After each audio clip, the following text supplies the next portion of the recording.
Hello and welcome back to Down the Track. In this episode, we'll be previewing the match between Rajasthan Royals and the Delhi Capitals. It's the battle of the two young Indian wicket-keeping captains. MS Dhoni started the trend, and these two guys are following now. Two sensational talents. We saw what Sanju Samson did against Punjab. Rishabh Pant has had a wonderful year as well. It's going to be an intriguing battle between the two teams.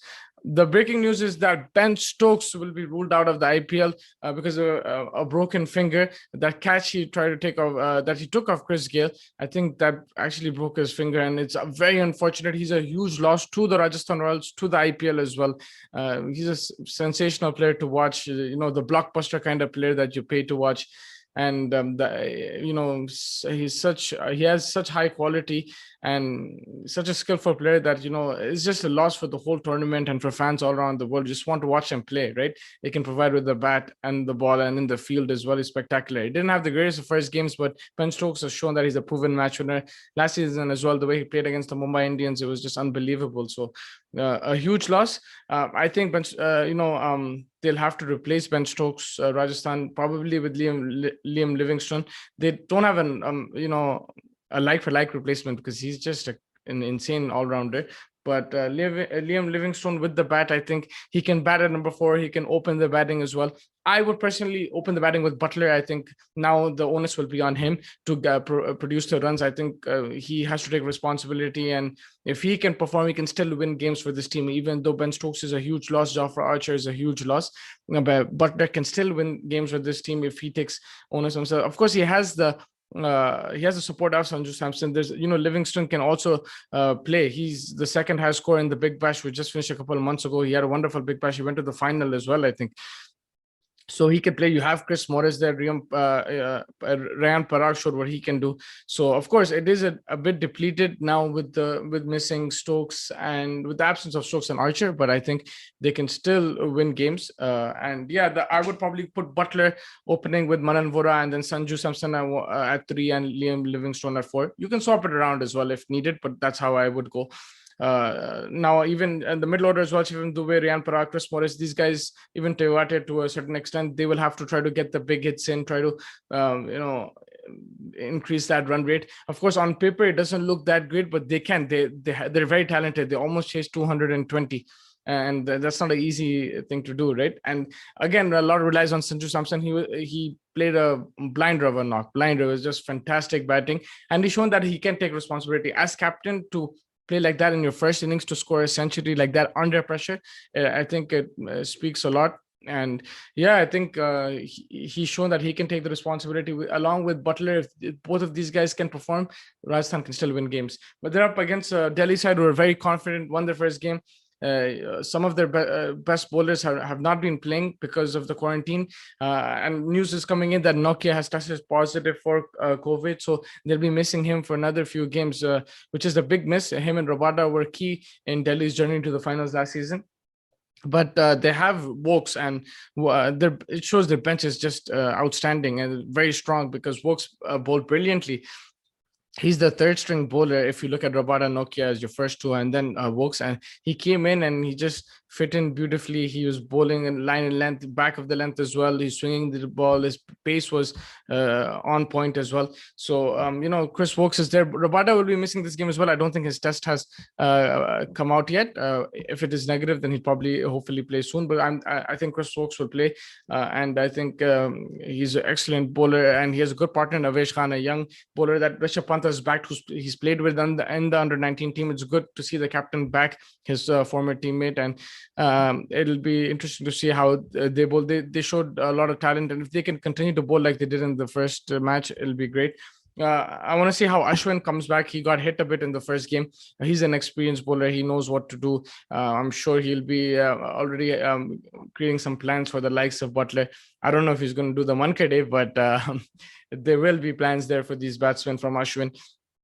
Mishi also had a decent game, but the player I'm going to look out for is Of course, you can't go past Rishabh Pant, but I want to see how if Hetmeyer gets a chance, how he's going to play. I think he's a tremendous batsman, hard hitter of the ball. So it'll be interesting to see how he goes. The Delhi openers also in fine form. Pritisha and Shikhar Dhawan in the first game, they batted beautifully together. If one of them gets out and then the if the middle order is exposed, they still have a lot of talent. How do they go? How do they approach it? Will be interesting. But I think the likes of Stoinis, Rishabh Pant, they know how to build innings now. It's not just about hitting. So I think even if the early wickets do go, you have Rahane as well to anchor. I would like to see Rahane one down if an early wicket goes for sure. Of course, they'll have to change the batting order depending on the situation. But Rahane brings you that experience. But I think Stoinis and Pant have also matured now. They know how to build innings, and Hetmeyer can come and finish off the innings as well. So a lot of options there with the bat. And if Shaw and Dhawan can get off to a flyer again, it'll really help Delhi. If you utilize the first 6 overs, any team, if you utilize the first 6 overs, it gives you a huge advantage in the game. So they'll be looking to do that. With Rajasthan, what worries me is their bowling. I think Sarkaria was a great find. He bowled beautifully against Punjab, picked up 3 wickets as well. It was a wonderful debut for him. He'll also look to continue to pick up wickets. But the likes of Mustafizur and Morris were slightly expensive. Would like to see them change the line lengths a bit, be a bit more aggressive. Also, in the death, get those Yorkers in a bit more consistently. I think they have that talent. Whether they can execute that in this game will be interesting to see, because they'll be up against some really talented batsmen. Rishabh Pant and Sanju Samson, two young captains, wicket keepers, batsmen. How are they? They've shown that it doesn't affect them the extra responsibility, but their captaincy will be key. I think Rishabh Pant, there was talk that he didn't finish Wokes' overs. I think that was a mistake. He'll have to work on that. Samson also a few bowling changes here and there. He tried 8-9 bowlers, but maybe that's what the situation asked for. How do they play? Because there's going to be in Mumbai, so it's a really good wicket to bat on. So captaincy will be key here. Will they learn from their mistakes? How will they approach the game? How will they change their tactics? Will there be a plan B if they're under pressure? There's Sangakkara and the coaching staff for Rajasthan, Delhi Ponting, of course. So there's a lot of mature minds there. But on the pitch, how do these two young captains operate will be very interesting. I think it's going to be a high scoring affair again.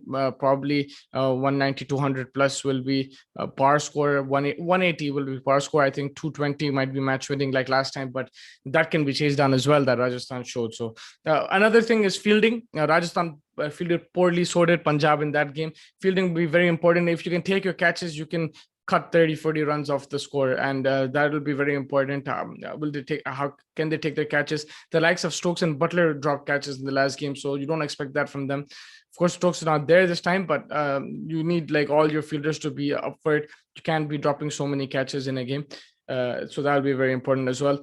For this game, I'm tipping Delhi Capitals. Just overall, I feel from bowling to batting, they're more complete team, and they're in form. They won the first game. But the thing is, with Rajasthan, Rajasthan will need a super performance. You can't count them out because they have the likes of Samson, they have Butler, with Morris as well. He can be a match winner. So they will. They have a few players here and there. Can the youngsters step up? They did in the first game, Parag and Sarkaria. Can they step up again? It'll be interesting to see. But I just feel Delhi have a bit more power and a more complete team, I would say. So I'm tipping Delhi to win this game. Anything can happen. Make sure you tune in and enjoy the game. And like I said, it should be a cracker, high scoring thriller, probably once again. Two exciting teams to watch. I think Delhi used to be how Rajasthan were. Delhi were a bit inconsistent. Now they've become more consistent. Rajasthan are still inconsistent. You don't know what to expect from them, but they can win games on the basis of one or two players if they do well, like Samson showed in the last game. So yeah, I'm picking Delhi to win this game. Make sure you like and subscribe to the channel. Thank you so much for joining me. Stay in touch for the latest cricketing content and the IPL content as well. Take care.